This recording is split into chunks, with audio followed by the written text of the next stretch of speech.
I have to say, your strength and the way that you've decided to change your life as a result of what happened on the 22nd of May 2017 is really, it's incredible. It really is. And you talk about feeling hate, and you want to promote peace and positive change in Martyn's name. Just tell us about how you got to that place, which is incredible.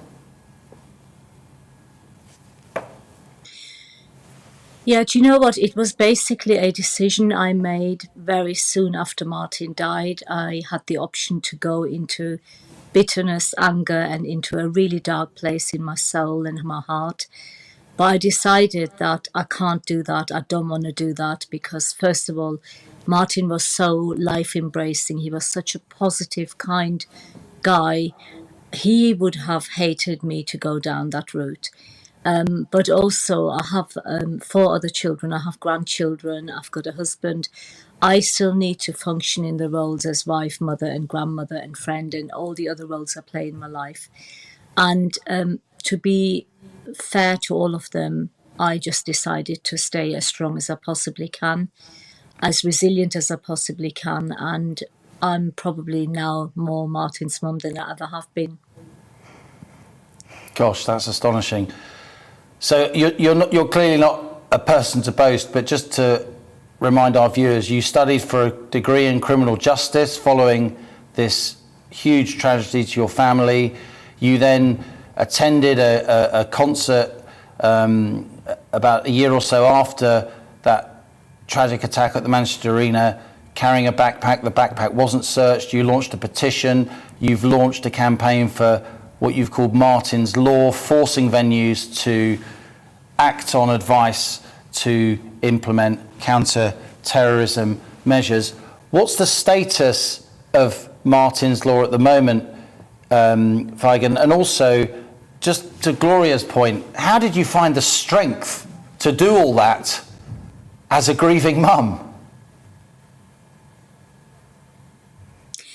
Well, when Martyn died, I realised I actually knew nothing about terrorism, and I couldn't understand why people would do these things.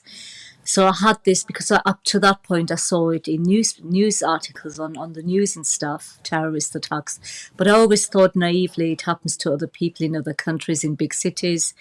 It never even dawned on me it could happen to us here in Manchester. And as I knew so little about it, I decided the only way I can get some answers is to study the subject. So I am just in the process of finishing a 2-year master's in counter-terrorism.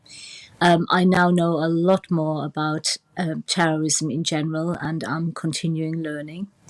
But I feel it's really important to understand why all this happened. It gives me more clarity and peace of mind. To understand all the motivations, etc. So that's what drives me really. But it's important to make a difference, and the campaign with Martyn's Law is literally just because I don't want anyone else to be in the position we are in. I just find it really crazy that there are laws in terms of determining how hot the food has to be in a canteen, how many toilets there need to be at venues, yet there is no law determining security. And we all go about going to concerts and gigs and football matches, etc., thinking we are safe, and yet we're not. And during my studies, I realized that the methodology that terrorists use to attack people has changed drastically. It's no longer a phone call saying we're going to attack you. They just do it randomly now. And therefore, anybody could be in danger. I mean, terrorist attacks are very, very rare. However, when they do happen, and they happen to us, they are devastating and life-changing. Figen Murray, mother of Martyn Hett, tragically one of the victims of the 2017 Manchester Arena bomb. I'm completely in awe listening to you.